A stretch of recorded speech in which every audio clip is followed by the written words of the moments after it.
Japraiser akanzura show yake yeku-United States of America nekuda kwenyaya dzemavhisa. Mafans ake opindura achipinza nyaya yezvigananda.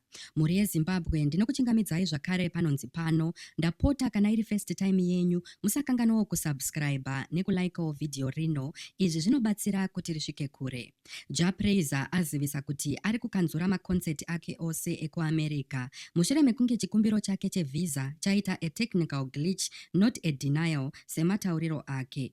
Japraiser agovera meseji yeruregerero rwemoyo wake wose kumafans ake avo vakanga vatoita urongwa hwekufamba nekutenga matiketsi achivavimbisa marefunds. Nyaya yekunyimwa visa iyi yaJapraiser yakonzera mutauro pasocial media nekumutsa gakava. Vatsoropodzi vanoti America yanyima Japraiser kunyanya Trump sezvo achishamwaridzana nezvigananda uye zvipo zvaanopiwa naSewicknell Chivayo, muzvinabhisimusi anozivikanwa nekudyidzana neZanu-PF, iyo isingadiwe neAmerica nekuda kwayo kweuori.